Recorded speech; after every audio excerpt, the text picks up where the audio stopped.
Assalamualaikum warahmatullahi wabarakatuh. Berjumpa lagi dengan Mimin. Mimin akan melanjutkan ceritanya, tapi seperti biasa bantu dulu tekan tombol like-nya. Terima kasih sudah dan sebelumnya. Bab 641-645. Saat dia mengatakan itu, Master Daun Lilin memadatkan energi sejati dari seluruh tubuhnya dan memadatkannya di telapak tangannya. Ada sedikit cahaya keemasan yang terlihat dengan mata telanjang di telapak tangannya. Nanmo Amitabha, Guru Zuye meneriakkan nama Sang Buddha, dan kemudian menamparkan telapak tangan, telapak darah Vajra. Dia membanting telapak tangan, dan pada saat yang sama tubuhnya bergerak sesuai, seolah-olah seketika, dia sudah dekat dengan Ye Chong. Ye Chong tidak berani lalai, dia memadatkan roh naga dan phoenix di sekujur tubuhnya, dan memukulnya. Berbenturan dengan tinju dan telapak tangan, Ye Chong hanya merasakan kekuatan besar meledak ke dalam tubuhnya, darahnya langsung mendidih, dan dia juga terbang terbalik. Master Chandelier hanya mundur 2 langkah dan memutuskan untuk menilai. Namun, Ye Chong mengaktifkan energi naga dan burung phoenix, dan pada saat kontak yang sama, membakar telapak tangan Master Zuye. Master Chandelier menatap telapak tangannya dengan heran, dan memuji di dalam hatinya, jika dia berkembang di masa depan, itu akan terlalu mengerikan. Ye Chong dikirim terbang lebih dari 10 meter, dan menabrak pohon di belakangnya dengan keras, baru saja berhenti. Ada rasa manis di mulutnya, dan seteguk darah mengalir keluar. Betapa biksu tua yang kuat, kamu layak menjadi kepala sekte Vajra, dan Taoismemu sangat tinggi. Ye Chong berpikir dalam hati, sepertinya aku hanya bisa pergi ke sini hari ini. Setelah Dragon Palace Dojo dibangun, mari kita lihat bagaimana aku, Lao Ye, berurusan denganmu. Kemudian, Ye Chong menggunakan kekuatan tubuhnya untuk terbang mundur, berbalik dan berjalan pergi. Kecepatannya juga cepat, dan dia menghilang ke dalam hutan dalam sekejap instan. Master Zuye melihat ke arah pelarian Ye Chong, dan mencibir, lari, dengan seorang biksu, dapatkah Anda lari ke kuil? Cepat atau lambat aku akan membunuhmu. Dia tidak mengejar karena kecepatan Ye Chong sangat cepat. Dari segi kecepatan saja, dia mungkin tidak bisa mengejar. Setelah itu, dia kembali ke Kong Sangong untuk meminta kredit. Meskipun Ye Chong sedikit terluka, tapi itu tidak terlalu serius, lalu dia kembali ke Gao Jianyun. Pameran keluarga Gao selesai, tapi Gao Jianyun dan yang lainnya masih menunggu Ye Chong. Melihat Ye Chong telah kembali utuh, Gao Jianyun menghela nafas lega dia. Berjalan ke depan, meskipun dia mengenakan sepatu hak tinggi, dia masih berjalan sangat cepat. Saat dia hendak berbicara, dia tiba-tiba melihat darah di dada dan rok Ye Chong. Gao Jianyun mengangkat alisnya, apakah kamu terluka? Ye Chong sangat malu. Dia mengusir yang lain, tetapi dipukul mundur oleh yang lain. Bukankah memalukan untuk mengatakannya? Pada saat ini, Zhao Dayu juga datang dan berkata, Desa, kepala desa, kamu menang kalah, pernahkah kamu mengalahkan biksu tua itu? Apakah kamu bercanda? Ye Chong berpura-pura menatap Zhao Dayu, aku tidak bisa mengalahkannya. Jika dia tidak lari cepat, saya akan membunuhnya sejak lama. Lalu kenapa ada darah di tubuhmu? Zhao Dayu tampak seperti menanyakan intinya. Ye Chongxin berkata, aku benar-benar harus memberi pelajaran pada Zhao Dayu ini ketika aku kembali. Aku benar-benar tidak tahu pot mana yang harus dibuka dan pot mana yang harus dibawa. Ah, ini bukan darahku, itu adalah darah biksu tua. Saya baru saja menamparnya, dan dia memuntahkan darah dari mulutnya. Sepertinya dia akan mati. Jika saya tidak berbelas kasih, dia akan mati. Ye Chong menyentuh hidungnya dan berkata, Gao Jianyun mendengus. Lalu mengeluarkan sebungkus tisu dari sakunya, dan menyerahkannya kepada Ye Chong. Bersihkan darah dari sudut mulutmu terlebih dahulu. Ye Chong mengambil tisu itu karena malu, wajahnya yang tua memerah. Sejak Ye Chong dengan kejam mengungkap konspirasi Tuan Kong Sangong di pameran giok keluarga Gao, dia menjadi jauh lebih pendiam. Setelah beberapa hari, Luzu menjadi sangat damai. Ye Chong tahu bahwa putra ketiga Kong pasti merencanakan konspirasi yang lebih besar. Dia tidak peduli, selama beberapa hari terakhir, dia mengatur nafasnya di rumah. Bahu kiri yang terluka oleh tasbih Guru Zuye sebelumnya belum sembuh. Anehnya, Cedera ini tidak serius, tetapi telah memengaruhi tubuh Ye Chong, dan pemulihannya sangat lambat, seperti belatung yang menempel di tulang di tubuhnya. Meski tidak akan membahayakan nyawanya, namun akan selalu mengganggu latihannya. Tampaknya gerbang Vajra ini memang sesuatu yang nyata. Ye Chong menghela nafas, kini, ia hanya bisa mengelupas kepompong, membersihkan memar di tubuhnya sedikit demi sedikit. Pada hari ini, Ye Chong sedang berlatih di rumah ketika tiba-tiba dia menerima telepon. Chang Museng lah yang menelepon, "Tuan Ye, ini buruk, sesuatu yang serius terjadi, Mei Ting mengalami kecelakaan mobil di Yucheng, ini serius, saya khawatir dia tidak akan hidup." "Apa?" Ye Chong hampir menjatuhkan rahangnya. Karena terkejut semua terjatuh, "Beri aku alamatnya." "Tuan Ye, ayo pergi bersama, aku akan mengirim mobil untuk menjemputmu sekarang," kata Chang Museng. Bagaimana Ye Chong bisa menunggu? "Tidak, aku pergi dulu." Zhao Meiting sedang sekarat, yang membuat Ye Chong cemas. Dia tidak menunda sama sekali, melompat dari tempat tidur, bahkan tidak punya waktu untuk mengenakan pakaiannya, dan berlari keluar pintu dengan celana besar dan sepasang sandal. Dia pergi ke rumah Long dulu, helipadnya dibangun di Taman Longjia. Di taman, saya kebetulan melihat Long Xiu. Melihat ekspresi panik Ye Chong, Long Xiu mau tidak mau bertanya dengan rasa ingin tahu, "Ye Chong, kenapa kamu pergi?" Pada saat ini, Ye Chong sudah melompat ke pesawat. "Mei Ting mengalami kecelakaan mobil, saya akan pergi lihat." "Mei Ting, apakah itu bintang besar?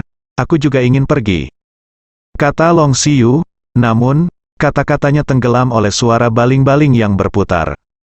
Ye Chong sudah menarik helikopter dan terbang. Ketika Long Xiu selesai berbicara, dia melihat bahwa helikopter sudah pergi. Long Xiu menghentakkan kakinya dengan marah, "HMPH, lihat tampang panikmu, aku tidak tahu apakah aku akan terluka, apakah kamu akan sangat cemas." Terbang di langit menjadi titik. Di sisi lain, Ye Chong terbang dari Luzhu ke Yucheng dalam waktu 1 jam sesuai dengan alamat yang diberikan oleh Chang Museng. Dia mengemudikan helikopter langsung ke atap rumah sakit rakyat Yucheng. Untungnya, atap di sini adalah taman teras langit yang luas. Ruangnya cukup luas, dan saat ini tidak ada siapa-siapa. Oleh karena itu, Ye Chong memarkir monster besar seperti helikopter di sini dan tidak membuat siapapun khawatir. Kemudian, dia pergi jauh-jauh menuruni tangga. Saat ini, rumah sakit rakyat Yucheng, di ruang gawat darurat di lantai 3. Sekelompok dokter dan perawat sibuk, keluar masuk, kepala mereka dipenuhi keringat. "Minggir, minggir, minggir," perawat mendorong mereka bersama dan berteriak sekuat tenaga. Koridor di pintu ruang gawat darurat sudah penuh dengan orang. Di antara kerumunan tersebut terdapat penggemar, anggota kru, dan reporter dari media berita utama Zhao Meiting. Kemudian, 2 perawat mendorong tempat tidur operasi dan meremas masuk. "Semuanya, biarkan kami lewat." Seharusnya ada orang yang berbaring di tempat tidur operasi, ditutupi dengan kain bebas debu berwarna hijau. Jelas tidak ingin orang lain melihat situasi orang di dalam. Namun, semua orang tahu bahwa orang yang ditutupi kain hijau adalah bintang populer Zhao Meiting. Sebelumnya hari ini, Zhao Meiting tiba-tiba mengalami kecelakaan mobil, yang dikatakan sangat serius. Semua orang ingin tahu tentang bagaimana Zhao Meiting dibakar. Ketika gerobak operasi melewati kerumunan, seorang reporter tiba-tiba mengulurkan tangannya secara diam-diam dan mengaitkan sudut kain hijau itu.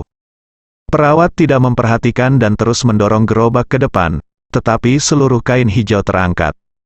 Detik berikutnya, ketika semua orang melihat Zhao Meiting di bawah kain hijau, mereka semua tersentak.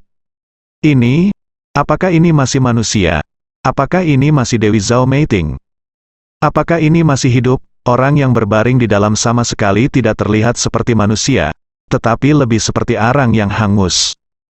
Masih terlihat samar-samar bahwa itu adalah sosok perempuan, tetapi setidaknya 90% tubuhnya terbakar, dan wajahnya tidak bisa dikenali. Melihat dadanya lagi, tidak ada pasang surut, tampaknya seluruh orang tampaknya telah berhenti bernapas. Setelah dipukul, seluruh tubuhnya terbakar seperti ini lagi. Apakah dia masih bisa hidup? Banyak penggemar meneteskan air mata saat melihat idola mereka Zhao Meiting menderita begitu banyak rasa sakit dan seluruh tubuhnya terbakar seperti ini. Sementara para wartawan terkejut, mereka tidak lupa mengambil gambar. Ini adalah berita besar yang dapat menyebabkan gempa bumi.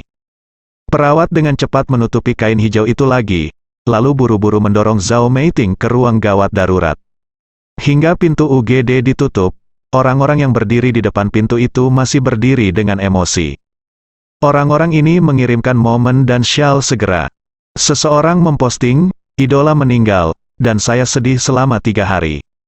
Netizen lain menyebut satu pisau, seorang wanita tua kecil, yang sering terlihat di komentar media besar, dia memposting status yang mengatakan, saya belum jangan makan barbecue. Para wartawan tidak menganggur, dan dengan panik menulis siaran pers di tempat, dan mereka ingin mengirimkan berita secepat mungkin. Masih ada beberapa reporter yang memiliki penglihatan yang cepat dan tangan yang cepat. Mereka baru saja mendapatkan materi foto tangan pertama, diam-diam menjaga kameranya, dan lari keluar dari rumah sakit. Di ruang operasi, beberapa dokter tua sedang mengobrol dengan gugup, dan hampir semua staf besar datang. 95% dari tubuhnya menderita luka bakar yang luas. Semua organ gagal, kaki dan tulang rusuknya hancur dan patah, dia mungkin melukai tulang punggungnya, dan sekarang dia mengalami koma parah dengan pernapasan yang lemah, detak jantungnya kurang dari 50. Apakah kita masih perlu menyelamatkannya? Itu benar, menyia-nyiakan penderitaan untuk diselamatkan, dan saya khawatir saya tidak akan pulih dengan baik dalam hidup ini. Para dokter tua berdiskusi satu demi satu. Salah satu yang termuda, sekitar 40 tahun, memiliki lencana di dadanya, bertuliskan dokter kepala, Luo Weiping. Dia melirik ranjang rumah sakit dengan dingin, dan berkata dengan ini adalah bintang populer Zhao Meiting. Apakah kamu tahu siapa ini? Ekspresi kosong, Luo Weiping malah mencibir, dan bisa dilihat melalui topengnya bahwa mulutnya melengkung menjadi busur. Dokter tua Luo Weiping berkata, kekanak-kanakan, lebih tua dari Luo Weiping. Tetapi bagaimanapun juga Luo Weiping adalah dokter kepala, jadi dokter tua itu tidak berani mengatakan apapun.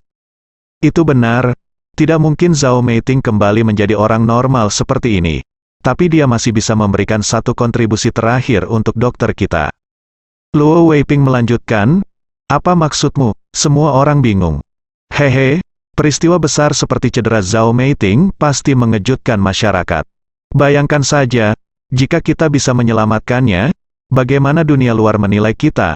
Luo Weiping menjelaskan, Direktur Luo benar, dia dapat memberikan promosi gratis kepada rumah sakit kami, seseorang setuju. Namun, jika kamu ingin menghidupkannya kembali, aku khawatir itu tidak sesederhana itu. Seseorang bertanya, apa masalahnya? Adrenalin, lalu operasi, hentikan semua yang harus dihilangkan, selama nyawa diselamatkan.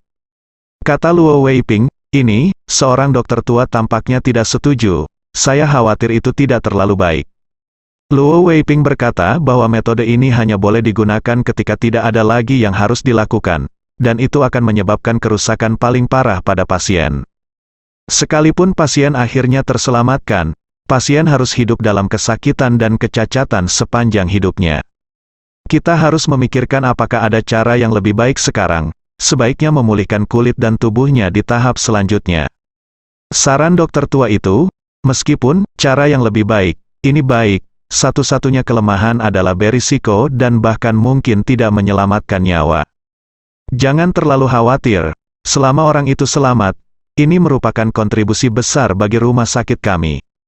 Kata Luo Weiping, tapi, dokter tua itu ingin membantah. Mata Luo Weiping membelalak. Saya dokter yang merawat sekarang, dengarkan saya. Dokter tua itu hanya bisa menundukkan kepalanya dan berhenti berbicara.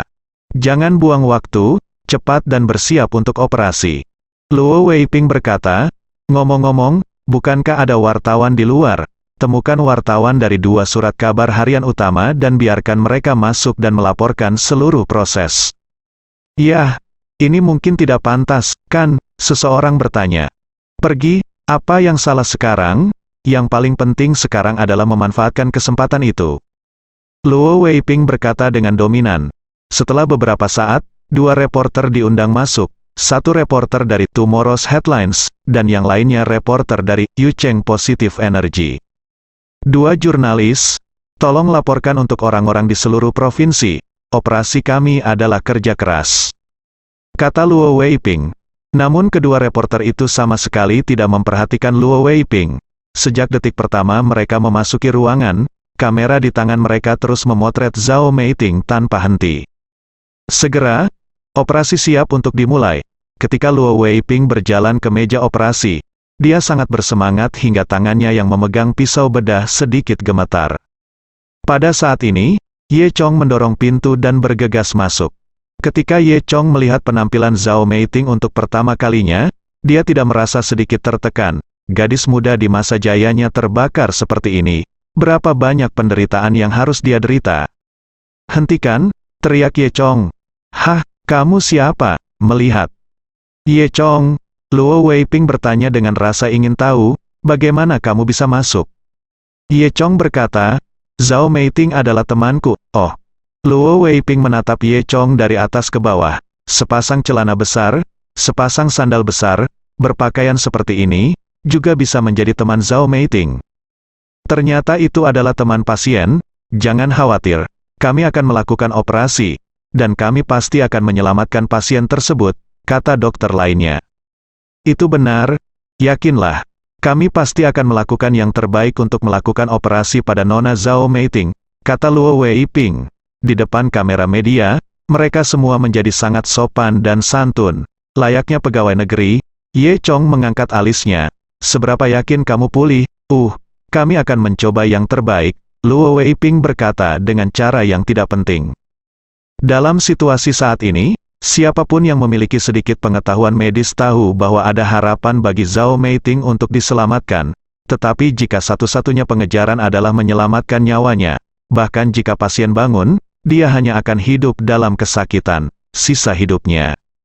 Kalau begitu kamu tidak yakin, Ye Chong berkata, karena kamu tidak yakin, menyingkirlah dan aku akan mengobatinya. Apa, kamu datang untuk mengobatinya? Luo Weiping terkejut dengan kata-kata Ye Chong. Apakah kamu seorang dokter juga? Benar, kata Ye Chong langsung. Jika, seperti sebelumnya, dia mengatakan bahwa dia bukan seorang dokter dan tidak memiliki izin praktik kedokteran, dia masih akan ditanyai dan diejek oleh semua orang. Meskipun dia bisa menamparkan wajah semua orang setiap saat, Ye Chong sendiri kesal karena selalu mengalami plot seperti itu. Jadi, kali ini, saya hanya mengatakan bahwa saya adalah seorang dokter, Luo Weiping. Menyeringai, ternyata saya seorang kolega. Saya benar-benar tidak sopan, saya tidak tahu apakah saya bisa menunjukkan surat izin dokter. Hehe. Bukannya aku tidak percaya padamu. Kamu juga tahu bahwa kita sekarang berada di bangsal rumah sakit rakyat kita. Kita harus berhati-hati. Jika kamu datang untuk merawat pasien, jika pasien sembuh, semua orang akan senang. Jika pasien meninggal, siapa yang harus disalahkan? Saya pikir. Ini Anda tidak mengerti kebenarannya, bukan? Lanjut Luo Weiping. Apa yang kamu bicarakan? Jika kamu tidak membiarkan aku menyembuhkanmu, orang akan mati. Kata Ye Chong, Zhao Meiting menjadi seperti sekarang ini, dan suasana hati Ye Chong sedang buruk. Luo Weiping berkata, Nak, aku baru saja memberimu wajah yang baik. Apakah kamu tidak tahu siapa kamu? Jika kamu terus mengacau, aku akan meminta keamanan untuk menangkapmu dan mengusirmu. Direktur Luo adalah dokter yang merawat terbaik di rumah sakit rakyat kita. Dokter lain meluangkan waktu untuk menyanjung Luo Weiping. Karena Ye Chong datang ke sini dengan tergesa-gesa, dan memang dia datang ke sini hanya dengan memakai celana besar dan sepasang sandal. Penampilan ini lebih mirip pembohong besar yang mendirikan warung pinggir jalan, tidak sedikit seperti dokter. Saat Ye Chong menerobos masuk, dia tidak menutup pintu lagi. Namun saat ini, para penggemar yang berkerumun di depan pintu tidak senang saat melihat Ye Chong berani menghentikan dokter melakukan operasi pada Zhao Meiting. Nak, siapa kamu? Hati macam apa yang kamu miliki? Benar, pergilah dari sini. Jika Nona Meiting meninggal, apakah aku akan memaafkanmu? Anda masih membuat masalah di sini pada saat kritis seperti itu. Apa perbedaan antara Anda dan pengemudi yang menyebabkan kecelakaan itu? Pengemudi yang menyebabkan kecelakaan itu sedang mengemudi dalam keadaan mabuk. dan Anda sengaja membunuh seseorang, menghadapi tuduhan dari semua orang. Ye Chong tidak repot-repot menjawab. Dia bertanya pada Luo Weiping, bisakah kamu mengembalikan Zhao Meiting ke penampilan aslinya? Apakah kamu bercanda? Merupakan berkah bisa menyelamatkan nyawanya.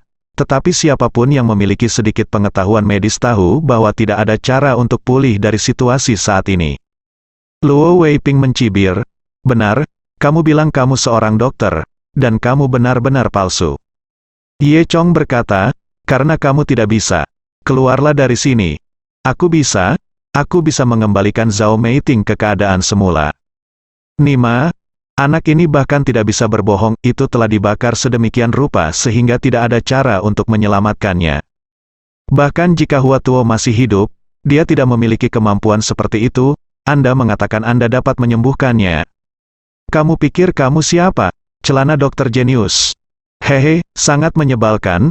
Masyarakat yang harmonis benar-benar menyelamatkannya. Kalau tidak aku akan memotongnya sampai mati. Semua orang diejek lagi.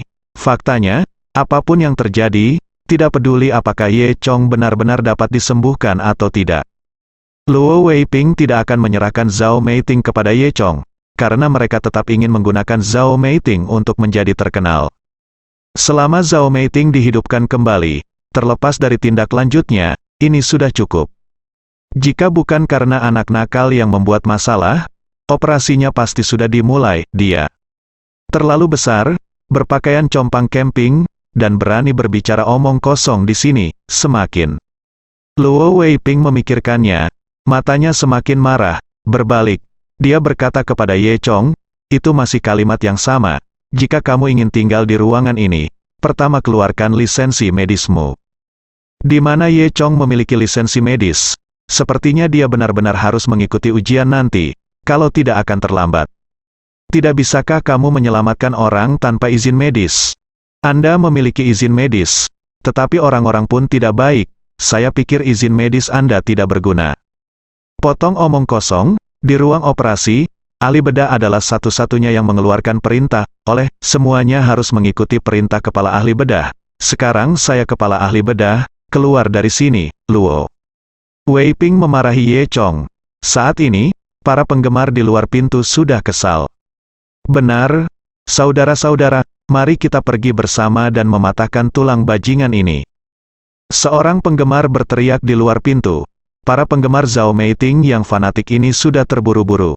Melihat Ye Chong bermain-main di sini, tentu saja mereka tidak setuju. Banyak orang menggulung lengan baju mereka, seolah-olah akan bertarung. Luo Weiping berkata ke samping salah satu asisten berkata, panggil satpam. Hei, oke, saya sudah lama ingin menelepon keamanan. Kata asisten itu, dan meraih walkie-talkie, di mana keamanannya? Datanglah ke ruang gawat darurat, seseorang membuat masalah. Tidak lama kemudian, saya melihat sekelompok satpam berseragam bergegas masuk. Ada apa? Siapa yang berani membuat masalah di sini? Kapten satpam bertanya. Melihat satpam datang, Luo Weiping mencibir, menunjuk ke arah Ye Chong dan berkata, usir dia. Petugas keamanan itu tidak mengatakan apa-apa, dan segera melangkah maju. Mereka hanya mendengar beberapa bang-bang, dan semua penjaga keamanan dirobohkan oleh Ye Chong dalam beberapa detik. Semua orang tercengang, saya Cao, anak ini tahu seni bela diri. Mereka pikir, untungnya mereka tidak naik tadi. Luo Weiping sangat marah dan terkejut, dan dia berpura-pura tenang dan berkata, beraninya kamu memukuli seseorang di rumah sakit. Ini tidak masuk akal, hubungi polisi, teriak seseorang. Pada saat ini, sebuah teriakan tiba-tiba terdengar dari koridor, apa yang kamu lakukan? Setelah itu, dua orang tua datang. Salah satunya mengenakan jas putih dan merupakan direktur rumah sakit rakyat Yucheng, He Sanxing. Orang tua lainnya adalah Ding Chunqiu. Ding Chunqiu memiliki status yang sangat tinggi di lingkungan medis Yucheng dan merupakan salah satu anggota utama dari Asosiasi Medis Yucheng. Kali ini, saya datang untuk memeriksa dan mengunjungi rumah sakit rakyat Yucheng. Ini masalah besar bagi rumah sakit rakyat, karena setelah pemeriksaan umum, ada pembagian kesejahteraan segera setelahnya. Oleh karena itu, Dekan He Sanxing membuat persiapan yang matang. Selama kunjungan Ding Chunqiu, insiden Zhao Meiting terjadi. Meski merupakan peristiwa yang mendesak dan sensasional, bagi rumah sakit rakyat, itu adalah krisis dan peluang. Jika Zhao Meiting dihidupkan kembali di depan Ding Chunqiu, itu akan menjadi pertunjukan besar. Bonus di akhir tahun ini bisa berlipat ganda, oleh karena itu, He Sanxing membawa Ding Chunqiu ke ruang gawat darurat. Tak disangka, ia kebetulan melihat adegan satpam dipukuli hingga babak belur. He Sanxing mau tidak mau masuk ke ruang gawat darurat bersama Ding Chunqiu. Apa yang terjadi? Luo Weiping merasa lebih nyaman ketika melihat He Sanxing datang. Dia berkata, "Kepala sekolah, saya tidak tahu di mana kaki berlumpur itu, bermain-main di sini dan menunda penyelamatan saya." He Sanxing menatap Ye Chong, dan merasa sedikit jijik saat melihat celana besar yang dikenakan Ye Chong. Mengapa main-main di sini dan menunda menyelamatkan orang? Ini adalah kehidupan manusia. Apa yang dilakukan petugas keamanan? Petugas keamanan yang dia bicarakan menyusut ke samping dengan hidung memar dan wajah bengkak. He Sanxing buru-buru berbalik, tersenyum meminta maaf dan berkata kepada Ding Chunqiu, "Hei, Tuan Ding, aku benar-benar minta maaf membuatmu tertawa. Aku akan segera menangani masalah ini." Masuk ke dalam rumah, sebelum He Sanxing selesai berbicara, Ding Chunqiu mengeluarkan, "Ya. Kamu, Dokter Ye, kenapa kamu di sini? Siapa? Kamu apa? Dokter yang mana?" He Sanxing dan Luo Weiping masih mengira mereka salah dengar. Detik berikutnya, mereka menyadari bahwa Dokter Ajaib Ye yang dibicarakan Ding Chunqiu adalah meriam gunung yang mengenakan celana besar dan sandal. Tahukah Anda, ketika kata Dokter Ajaib keluar dari mulut Ding Chunqiu, itu sangat penting. Ini menunjukkan bahwa keterampilan medis pihak lain setidaknya jauh lebih baik daripada keterampilan Ding Chunqiu. Keterampilan medis Ding Chunqiu sudah dapat dianggap sebagai eselon 1 Yu Cheng. Jika dia jauh lebih baik darinya, maka dia benar-benar berada di puncak. Dia seharusnya mencapai tingkat dokter ajaib tua di ibu kota sebelum dia bisa disebut dokter ajaib. Adapun penampilan Ye Chong, belum lagi pakaiannya yang lusuh, dia jelas seorang pemuda berusia 20-an, bagaimana dia bisa menjadi dokter ajaib? Sebenarnya, nama anak ini adalah Dokter Ye. Ketika Luo Weiping dan He Sanxing terkejut, Ding Chunqiu sudah berjalan ke arah Ye Chong. "Tuan Ye, pernahkah Anda mendengar tentang Zhao Meiting? Nona Meiting adalah figur publik, dan saya juga suka menonton drama TV-nya. Saya benar-benar tidak menyangka hal seperti itu akan terjadi." Ye Chong mengangguk dan berkata, "Saya datang ke sini khusus untuk Zhao Meiting. Dia juga teman saya." Pada saat ini, Ding Chunqiu melihat pria arang hitam, Zhao Meiting di ranjang rumah sakit. Dia terkejut dan diam-diam menghela nafas. Dia tidak berharap Zhao Meiting yang cantik itu berubah menjadi penampilan ini. "Tampaknya Nona Meiting terluka parah," kata Ding Chunqiu dengan bijaksana. Ye Chong berkata, "Aku bisa mengembalikan Zhao Meiting ke penampilan aslinya." "Apa?" Ding Chunqiu memandang Ye Chong dengan heran. "Dokter Ye, maksudmu, kamu bisa mengembalikan Zhao Meiting ke penampilan aslinya?"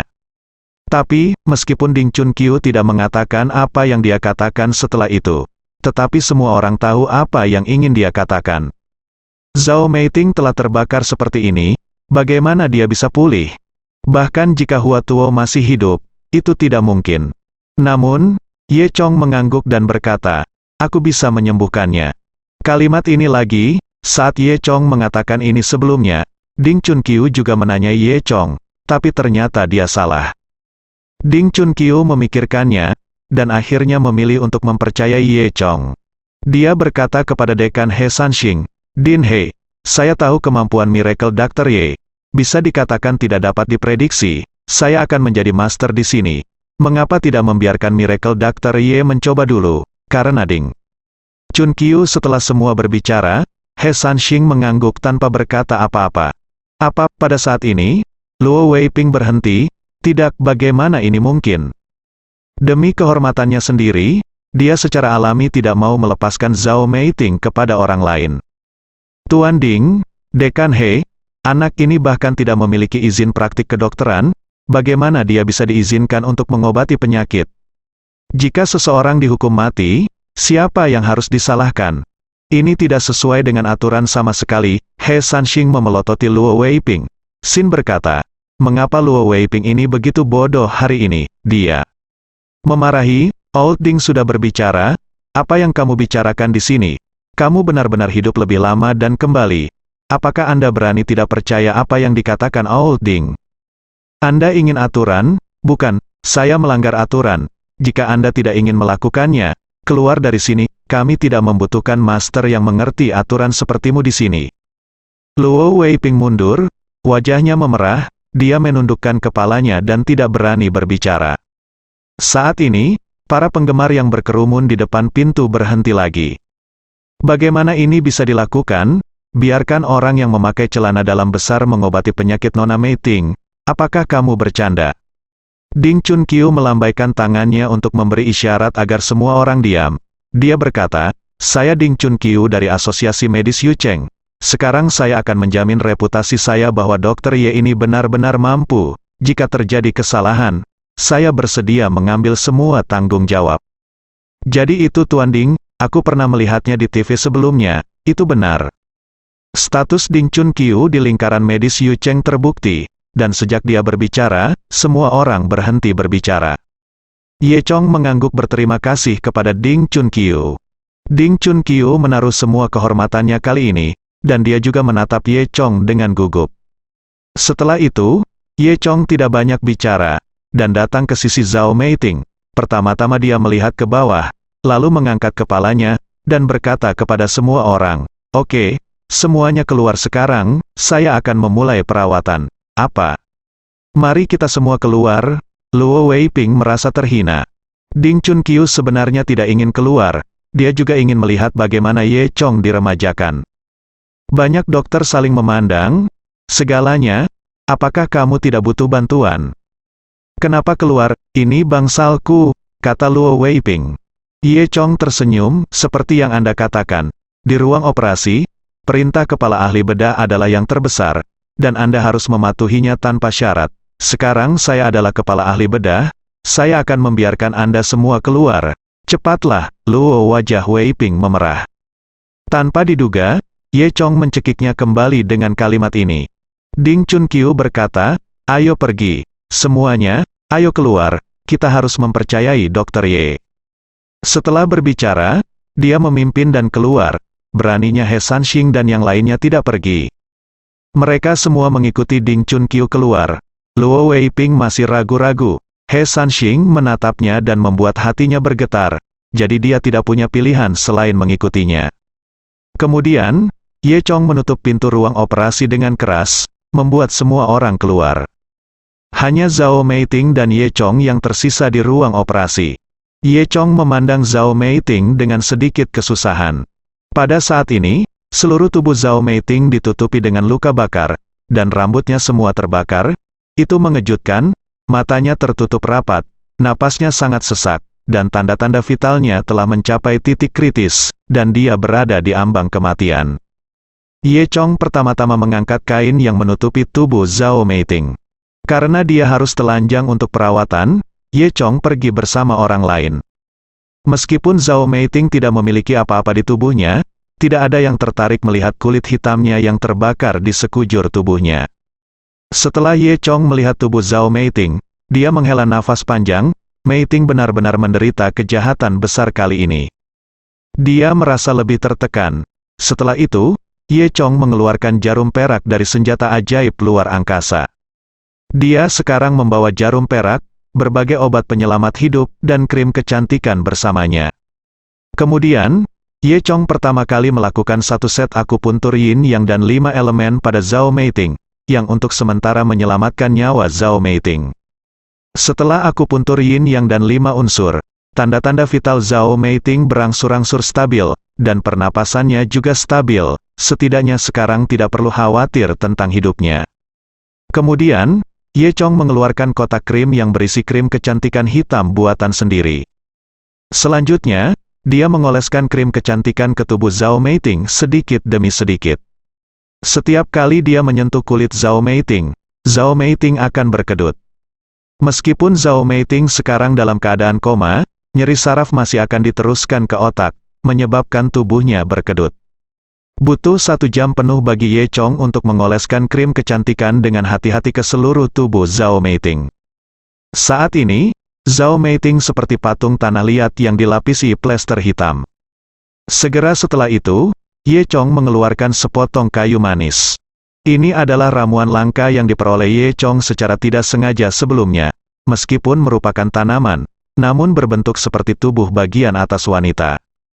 Kayu manis ditanam di gunung belakang desa Xiaoye, dan Ye Chong membawa sepotong di salah satu instrumen luar angkasanya. Ye Chong memegang kayu manis di tangannya, lalu mengepalkan tinjunya dengan keras.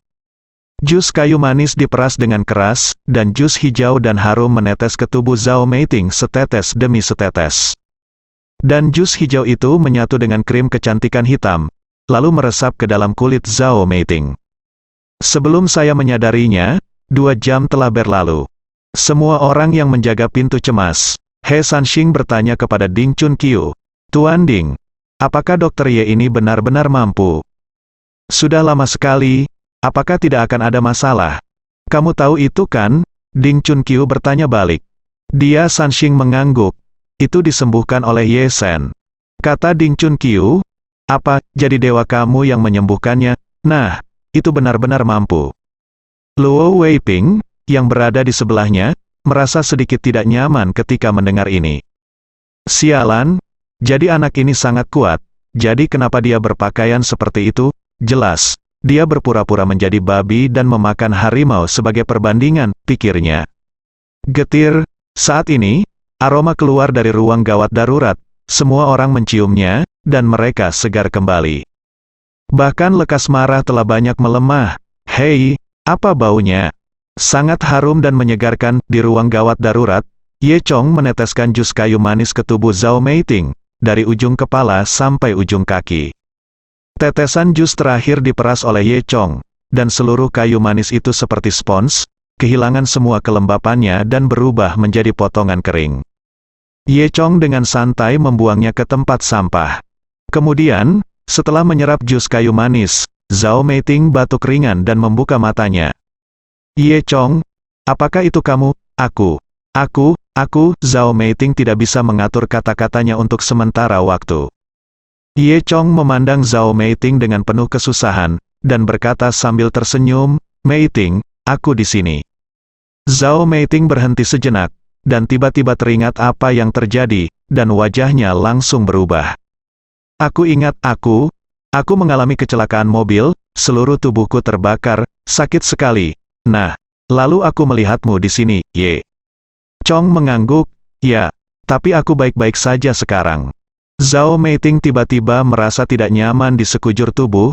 "Apa yang terjadi? Tubuhku sangat gatal." Karena Zhao Meiting menumbuhkan kulit baru, gatal itu normal. "Oh, ini benar-benar gatal." Dia ingin menggerakkan tubuhnya, tetapi dia merasa anggota tubuhnya tidak fleksibel sama sekali. Kemudian, dia menyadari bahwa dia mengenakan perban di sekujur tubuhnya. Apa yang terjadi, Meiting? Tubuhmu terbakar.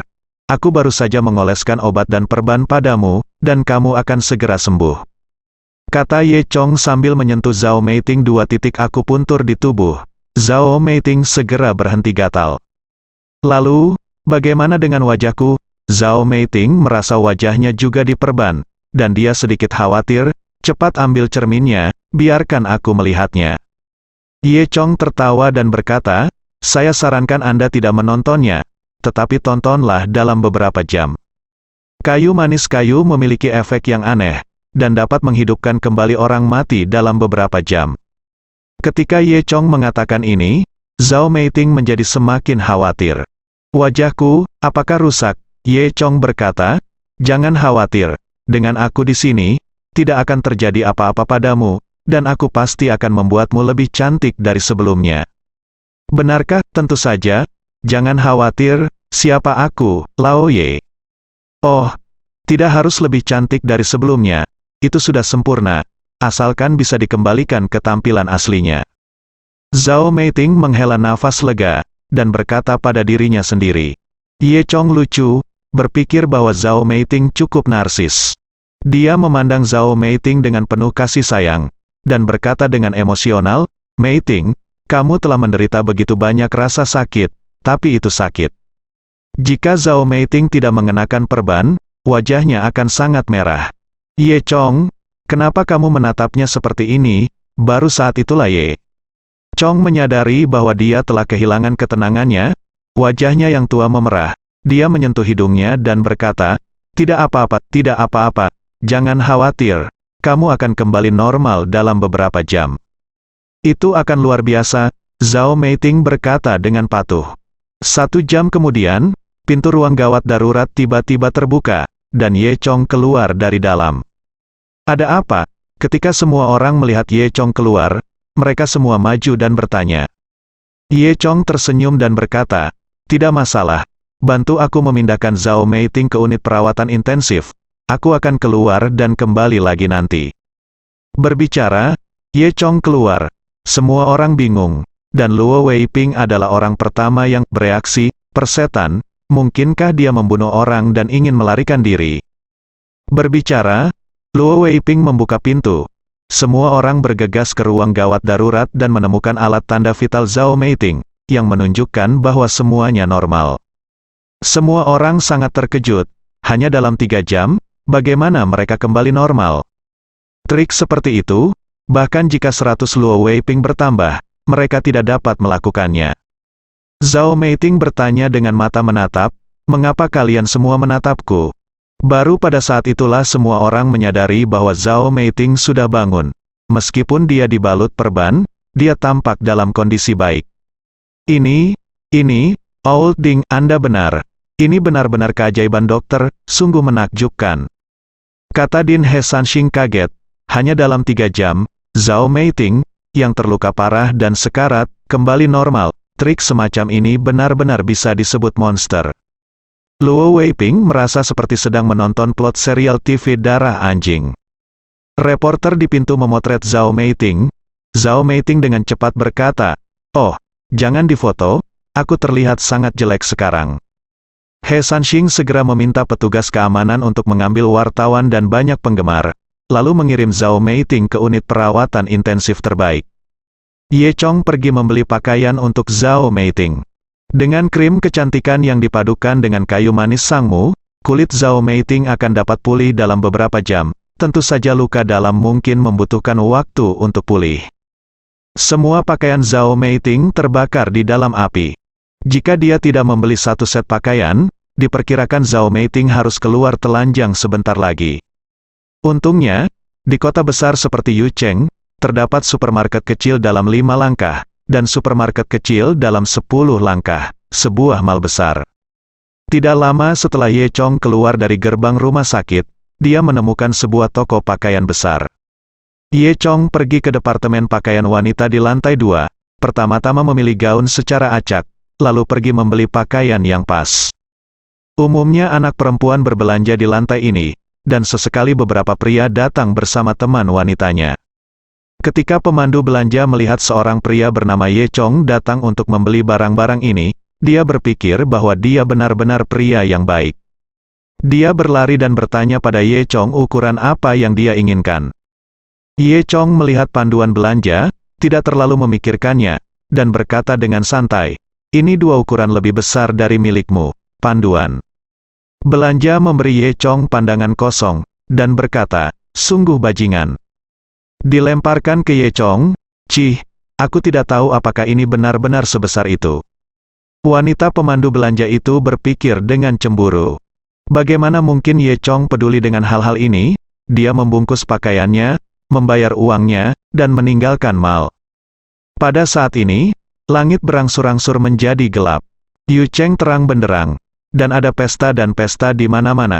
Ada aliran kendaraan yang konstan di jalan, dan lampu mobil meninggalkan garis panjang cahaya dan bayangan.